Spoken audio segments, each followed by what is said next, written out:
Thank you all so much for joining. For folks who may be new to the Cancer Screening and Early Detection Workgroup, my name is Caroline Powell. I'm the staff lead.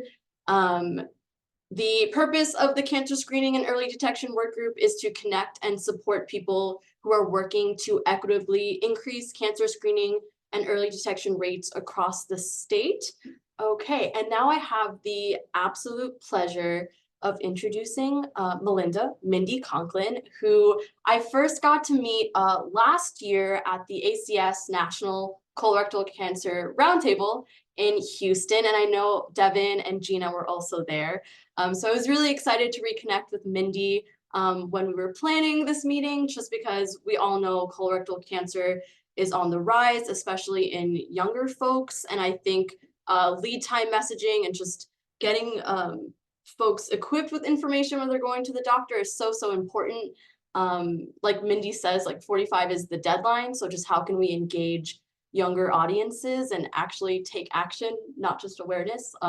So really excited to have Mindy here. Mindy will introduce herself more, but just wanted to say thank you again, and I will get your slides up. Well, good afternoon, everybody. Again, my name is Mindy Conklin. Everybody calls me Mindy, so please call me Mindy. I'm the founder and executive director of Hitting Cancer Below the Belt. We also go by the acronym HCB2. We're located here, headquartered here in Richmond, Virginia, but we serve the entire Commonwealth of Virginia. We are a grassroots nonprofit, and I'll get to the reason how we actually got established here in just a minute. But what has transpired over the last 10 years of our existence is it started with awareness raising, and then that kind of left a bad taste in our mouths. And we wanted to do more than that because we were realizing we weren't saving nearly the types of lives, we weren't saving lives like we wanted to with just awareness raising. And so, our vision is to build and bridge resources to create communities where cancer is challenged to survive. So we collaborate a lot with health clinics, free clinics, FQHCs, medical communities, hospital systems as well. But we're doing that boots on the ground type of work that we'll kind of get to here in just a minute. But where we are now in regards to our mission is we're truly focused on defeating colorectal cancer by moving people from general awareness to action through the actual funding through actually access and funding of educational initiatives and screening initiatives. So we are prevention and we're education. So that would put us under early detection, I guess, and then also prevention. We do not raise money for treatment or cure, but we also work in the silo of survivorship as well.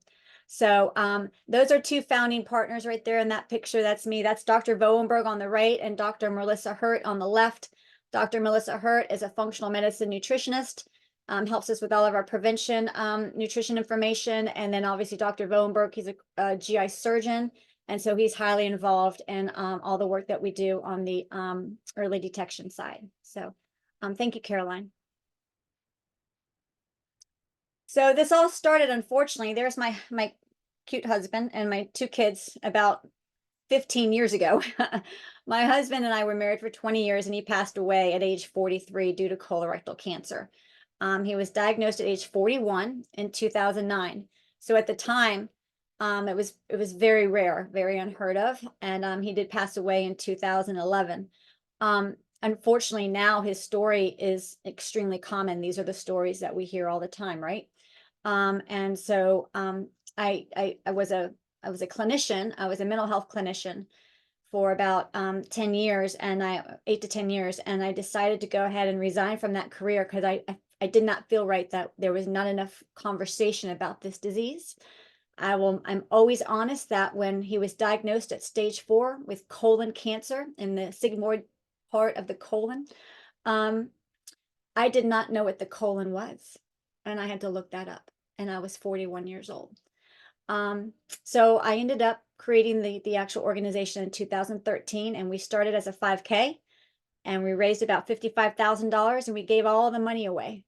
And we thought we were doing good, and we were doing good, right? And so we did it again the next year, and we gave all the money away. That time, though, I looked at Dr. Voenberg, who was in that first picture, and I said, I don't feel right about this. I believe we could be doing more, like actually saving lives here in Virginia. And he agreed. And that's how we started the actual organization. It started with awareness raising, as I said, but now we have to truly be focused on moving that needle, moving people from awareness to action by somehow providing access to education and screening. And that's how we're actually going to make a deeper impact. Thanks, Caroline. So the next slide here, I just, again, as I had said, moving people from general awareness to action. Where we are right now, we started our screening programs about 7 or 8 years ago. We started with a free colonoscopy day, and this was back in 2014, where we brought, there's the medical crew at the bottom right, and a little bit of the crew at the top there. We brought a lot of medical systems together, and we coordinated the whole service. I won't get into all those details because there's a lot. And we were able to screen around 22 to 25 people, all in that one morning. And but then the pandemic hit, and we realized, we really need to start looking at stool-based testing. And so we started a FIT screening program. We piloted it around 2018, but it really got off the ground, obviously, during the pandemic. As of right now, we've screened over 6,100 patients. So that's with all of our screening initiatives. So that's about within 7 or 8 years. And we've educated hundreds of thousands in various ways.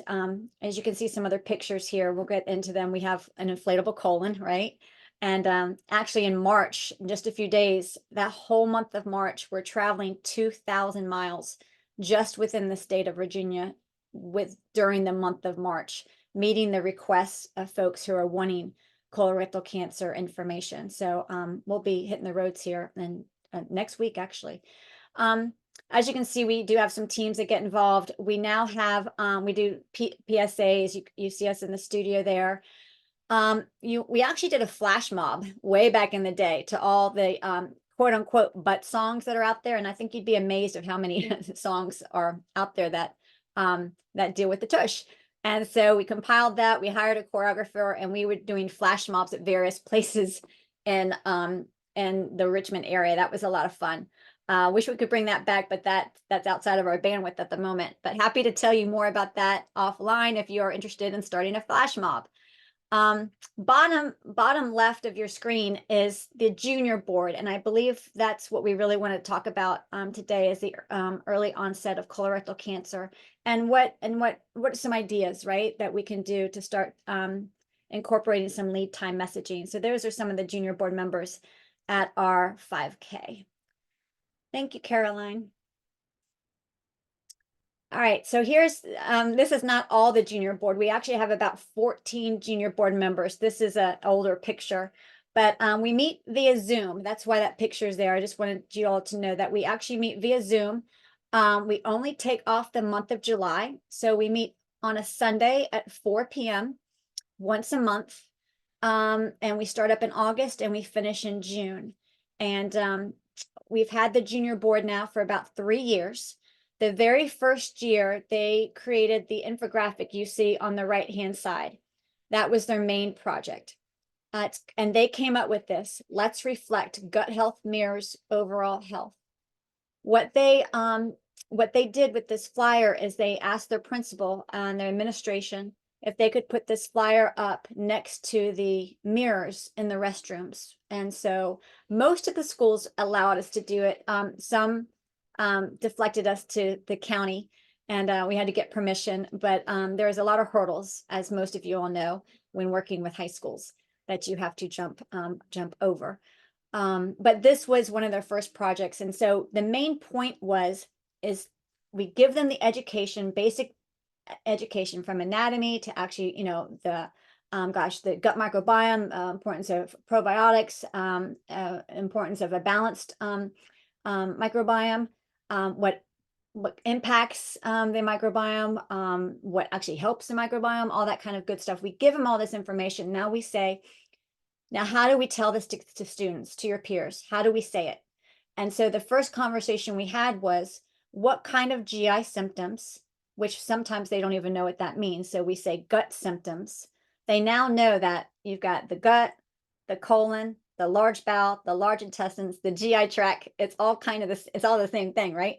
So it's finding that terminology that's going to work, right, with students. And so we talked about what did the students what impacts them in regards to gut health, and they say they hear a lot about stomach aches, bloating and nausea, and constipation, and also sometimes diarrhea, sometimes constipation. These are some things that they experience, or at times family members or friends may complain about.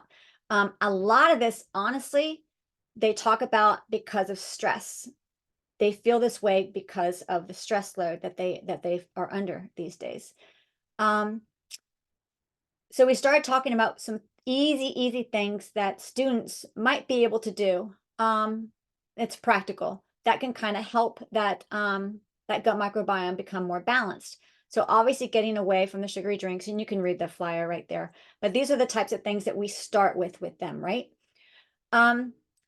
One of the things that we talk a lot about too, though, is mental health. I just had a junior board meeting last night on a Sunday, and we got into the issue of the vagus nerve and the gut-brain axis, and they really found that interesting. So just throwing that out there, if you're ever working with high school students, don't shy away from the mental health conversation, and actually how the gut is the second brain, and just as important as the heart, just as important as the lungs, is an extremely important organ. And I just throw that out to you all on a side note. That was a really inspiring conversation that we had last night, and I had not planned that. It just actually came up, and they were ready for that information. Over to the hard left is just a junior board flyer that they helped to create. Actually, that's an older version. We also have now a QR code where students can scan and apply to be on the junior board. So everything else is the same. The bottom two photos is to the one on the right. We actually filmed a PSA with them. That was their second year project. They filmed a PSA, and they called it Why I Care. It's a 60-second PSA. We went to a high school and filmed it on a Sunday. And I believe, Caroline, I've sent it to you. More than happy. It's on our YouTube page. More than happy to send that out if you're interested in seeing that.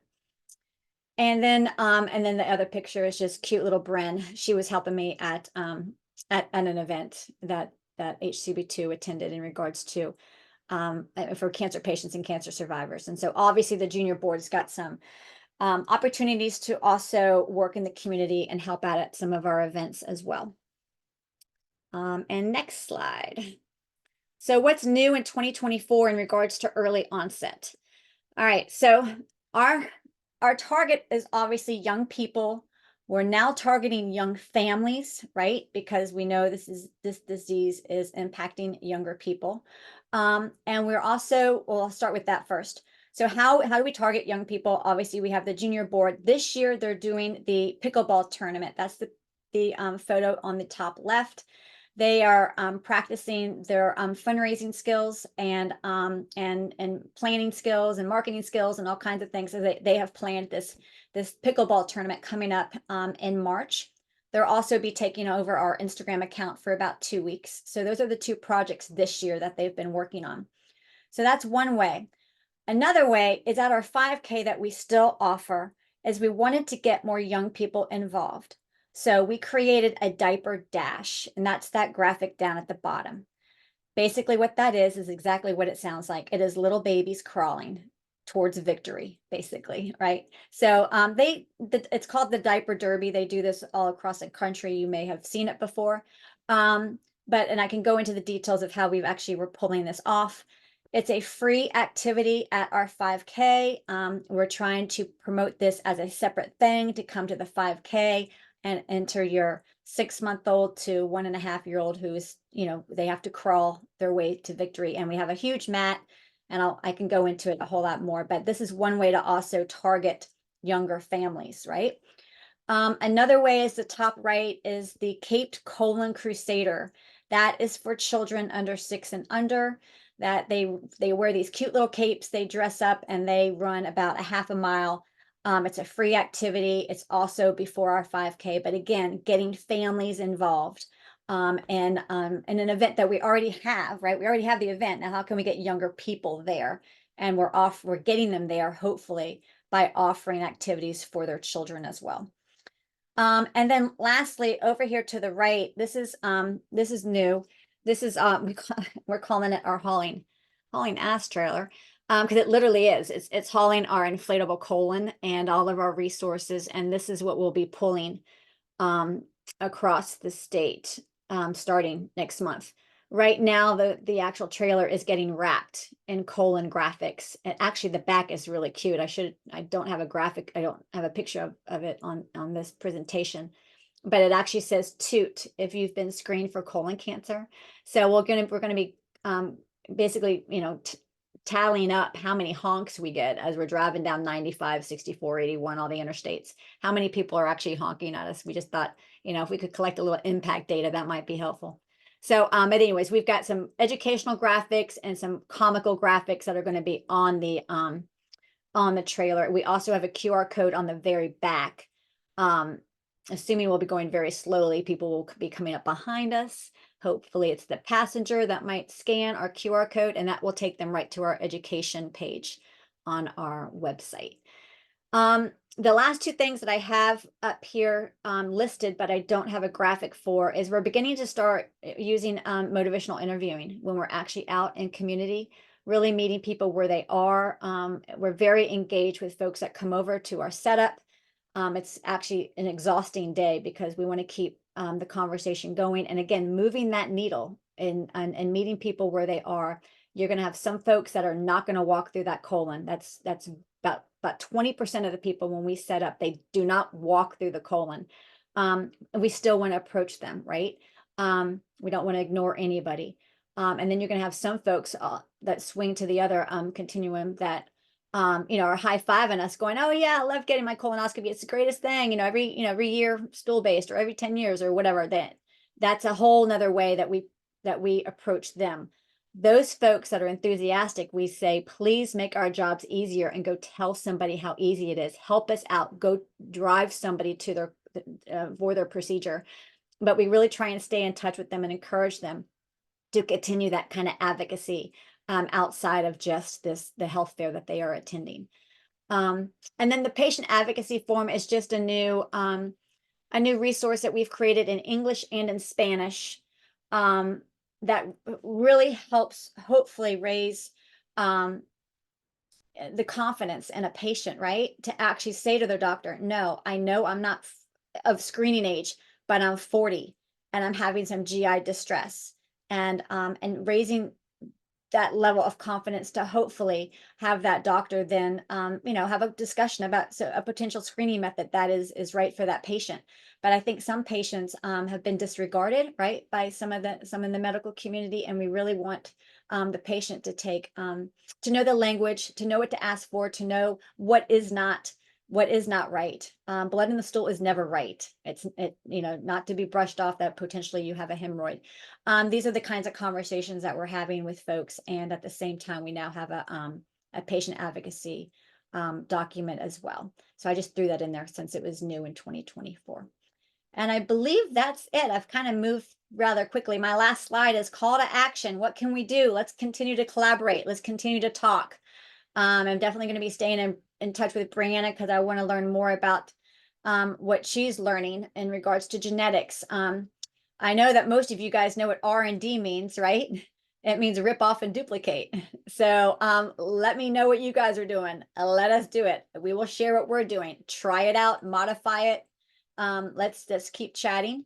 We can support each other's virtual activities for sure, and definitely follow each other on social channels, tag each other on social channels, and that sort of thing. I think that's I think that needs to happen, I think, more often in our field, especially when we meet people, right, from all over the country when we go to these conferences.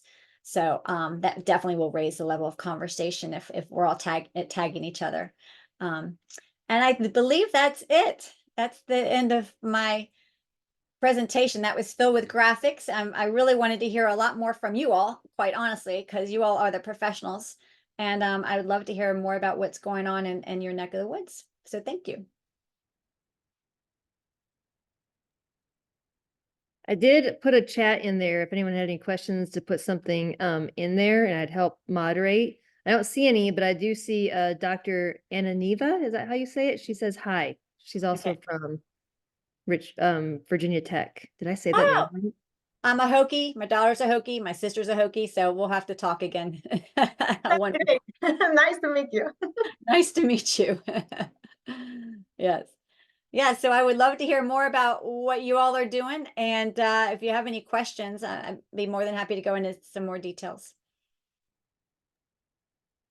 I do have I have a question about the junior board. Did you come when you created that, did you guys come in across any like legal or insurance or other I don't know, Yeah, I mean, obviously, obstacles at all?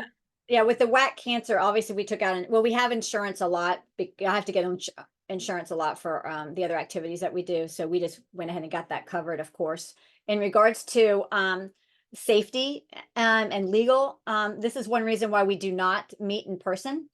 I don't want the high school students on the road, honestly. So, and this is actually, it's kind of cool. We now have 2 students from Chicago on the junior board, and now we have a student from Orange County, California that just joined the board, that they found us online.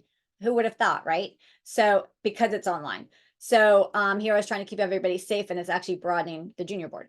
In regards to legal, no, we have had you know, some head tilts from the county. What are you trying to do? You know, that kind of thing. So, you know, the county is not always, you know, receptive. Again, we're working with 3 different well, actually 4 different counties right now. Henrico, Chesterfield, the city of Richmond, and then 2 counties, one in Chicago and one in California. So, you know, as we grow and we are asking more of the high schools to get involved, then we might have some issues. But I will tell you, and I forgot to tell you this, the junior board last night brought this up, and it's a totally new concept, and I think it's going to be the project for next year. Is they actually want to start a HCB2 junior board club within their high schools, because they said that way it would be easier to get our messages on the morning announcements, on their digital platform, Schoology, that sort of thing. So that, I have a feeling that that's probably what we're going to move into in school year 24-25. Is helping the students establish an actual club at their school. That will probably help, you know, with any potential legal issues or whatever, because it's a club within the school. I'm assuming, but that was a long-winded answer, but there you go. Yeah. And I'll actually share something. So just a brief intro. I'm Daisha Heck. I'm with GH Foundation. So we are out of Chicago. I'm actually an Iowa native. But we, Kristen Gruby, who I believe is also on the call, and I co-founded the organization. And we have been focusing on college campuses. And actually, that's the way that we've gotten into colleges, is through a club, because then the club and the college then work together. So any events, the college is reviewing, they're signing off, those type of things. So just to share that we have found success into colleges by creating a club within the university, Cool. to help with those type of, you know, liability, document reviews, all of that good stuff. Cool. Thank you, Dasha. That's cool. Yeah. Well, this is Gina, and I just want to say hi, Dasha, and hi, Mindy. It's so nice to always see you guys.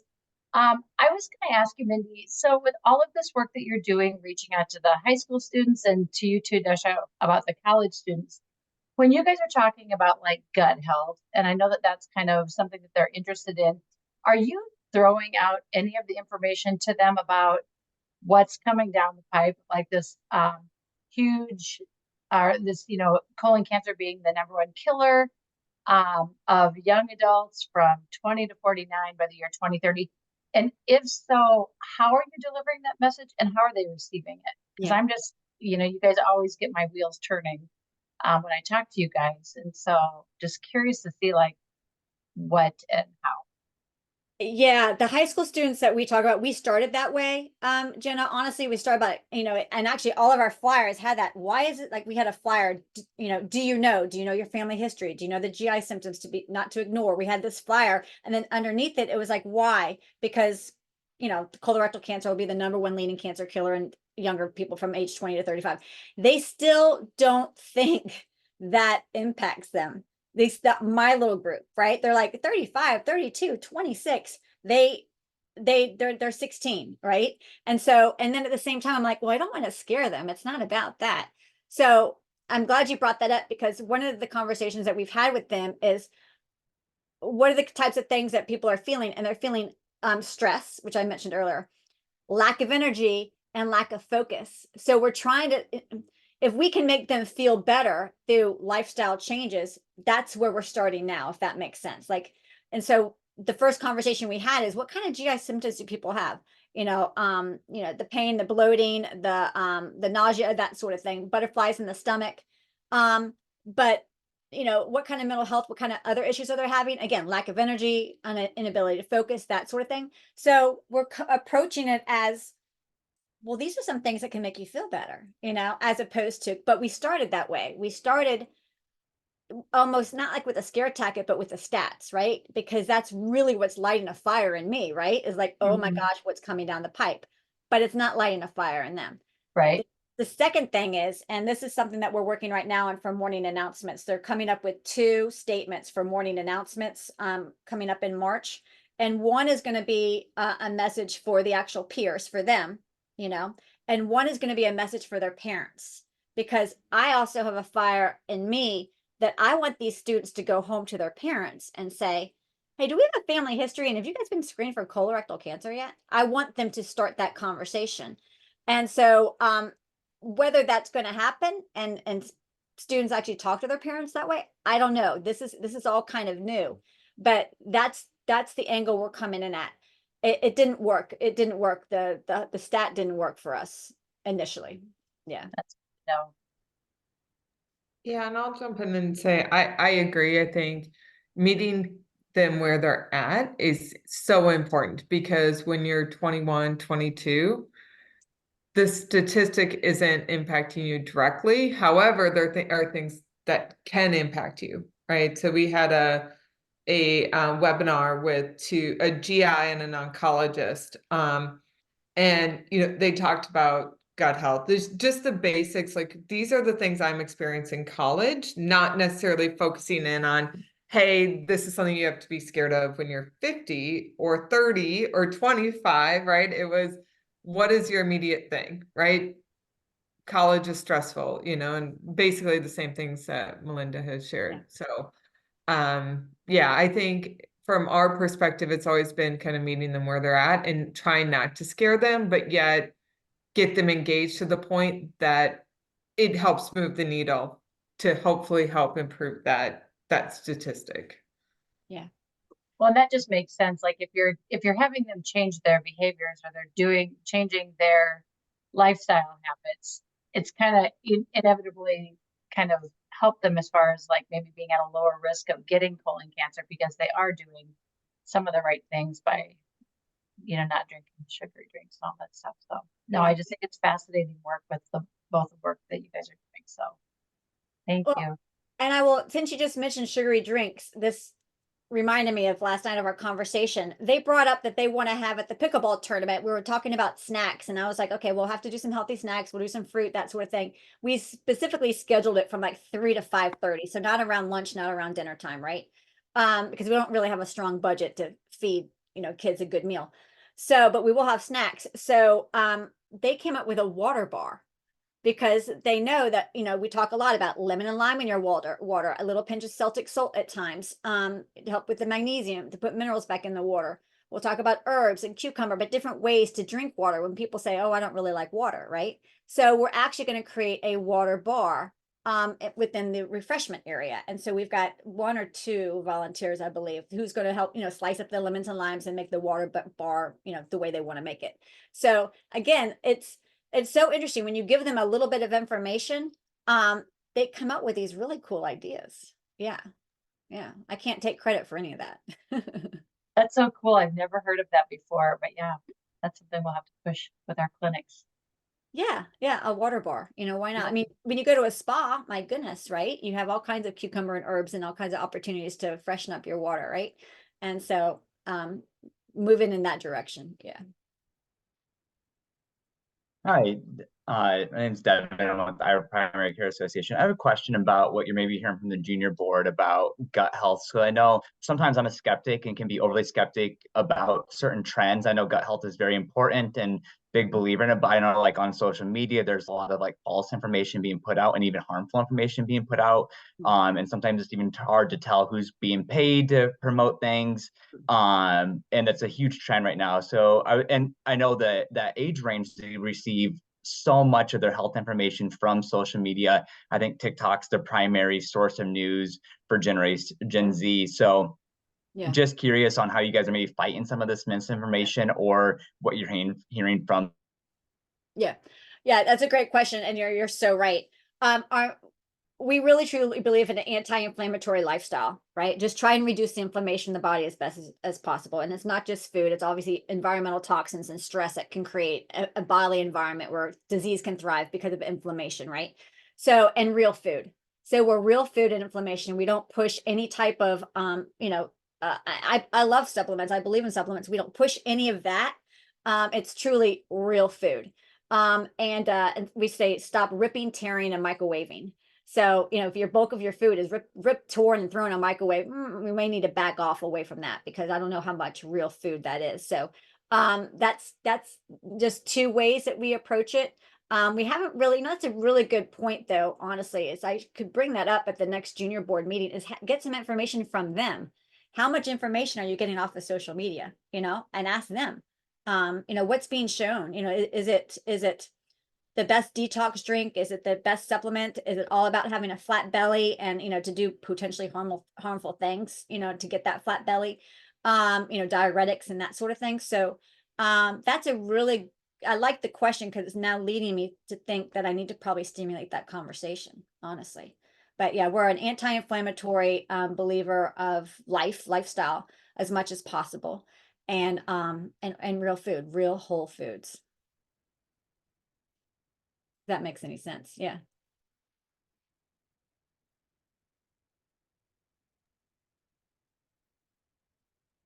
Any more questions? I can't see anything in the chat.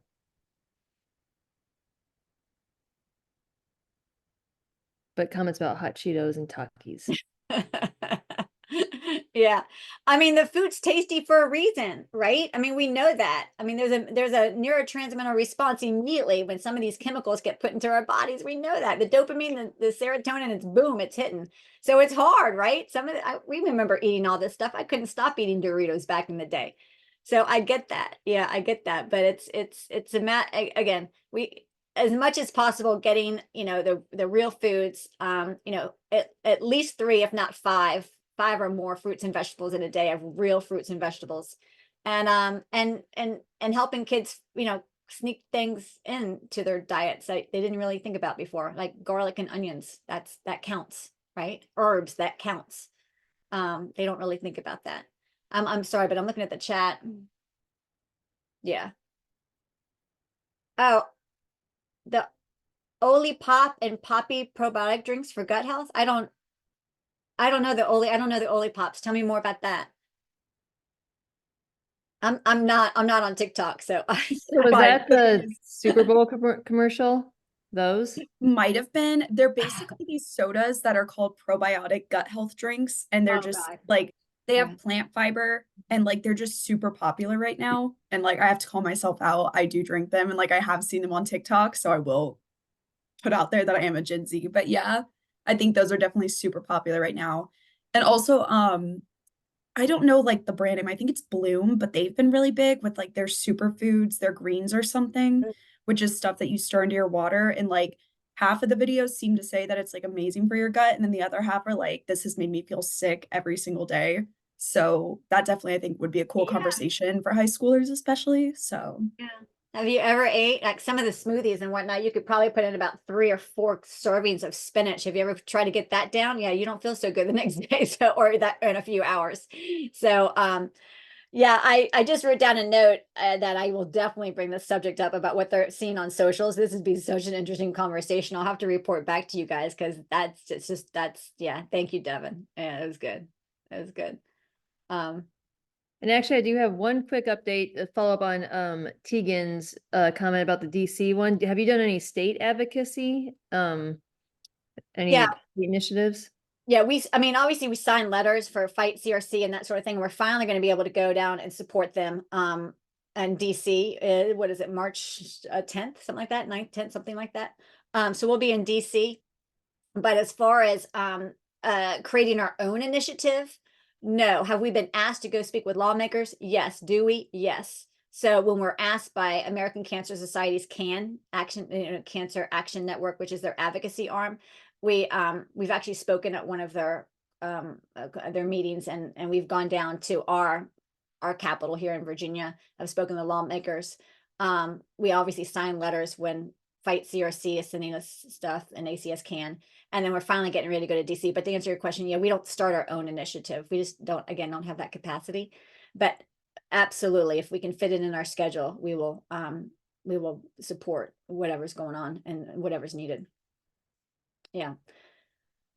Yeah, we need to close that gap in regards to continuum of screening. That I still can't believe that we still have patients that, are getting a bill, and it's a huge barrier to screening, are getting a bill after a stool-based positive. And then they need a colonoscopy in there. They get a bill. So it's a big issue. Yep. And unfortunately a common one. So Mhm. I know. So thank you so much, Melinda. I know I loved talking to you the first time I met. And I could probably talk to you so much longer and have more questions.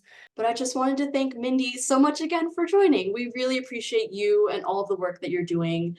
And I'm sure this sparked a lot of ideas. I know it did for me. So just thank you so much again. We really appreciate you. I appreciate all the work y'all are doing. So again, thank you for the invitation.